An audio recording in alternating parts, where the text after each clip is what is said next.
আসসালামু আলাইকুম দর্শক।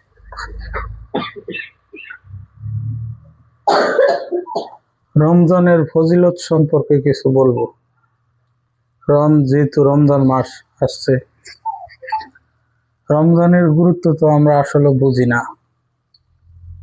রমজান এমন একটা মাস, আত্মশুদ্ধির মাস, যে মাসে মানুষের সমস্ত গুনাহ মাফ করে আল্লাহ তাআলা।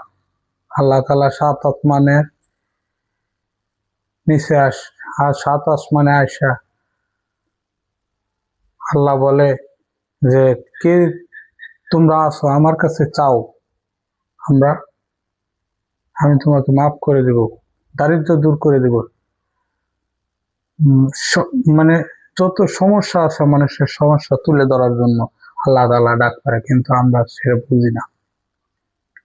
কিন্তু তারপরেও আমরা দেখেন অনেক আপনার দান খয়রাত করতে, দান খয়রাতটা অনেক মানুষ আছে অপচয় করে, মনে করেন ফালায় দেয়, ওইগুলা তো বেশি হয়, খাইতে পারে না, ওগুলা ফালায় দেয়, ঠিক আছে।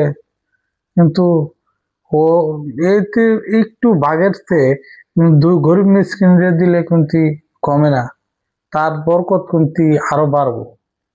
সে দোকানদারি হোক আর যেই হোক, তার ইয়ার থেকে, তার অংশ থেকে একটু পরিমাণ দান করলে এটা আপনার অনেক বাড়বো। কিন্তু আমরা বুঝি না, দূর দূর করে তাড়ায় দিই, এগুলো আসলে ঠিক না।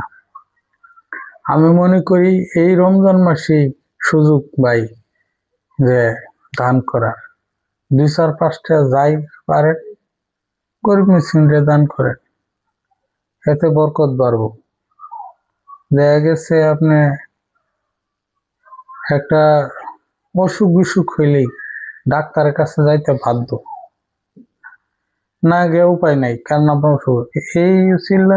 এই উসিল্লা যদি 10 টাকা 5 টাকা দান করেন অনেক ভালো।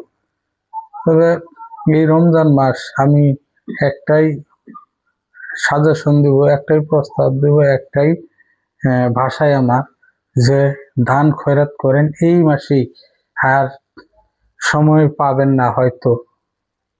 কারণ আমার নিচের বয়সের পোলাপান অনেকেই গেছে গা চলে, করার কিছু নাই। তাই দান খয়রাত করেন, এটা অনেক উপকার দেবে। দান খয়রাত 10 টাকা 5 টাকা যাই পারেন।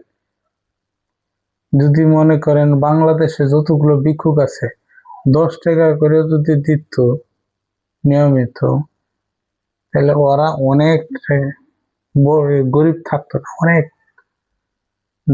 ডেভেলপ হয়ে যেত। তাই বলবো রমজান মাসে আজকে এটুকুই বললাম, যে যাই পারেন আপনার প্রতিবেশীরে, যে অসহায় দরিদ্র তাদেরকে দান করেন, অনেক উপকার হবে, ঠিক আছে।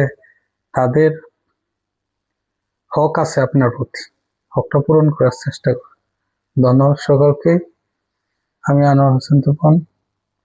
ইউটিউবে চ্যানেলটি সাবস্ক্রাইব করবেন, আর ফেসবুকের পেজটা ফলো দেবেন, লাইক কমেন্ট শেয়ার করেন।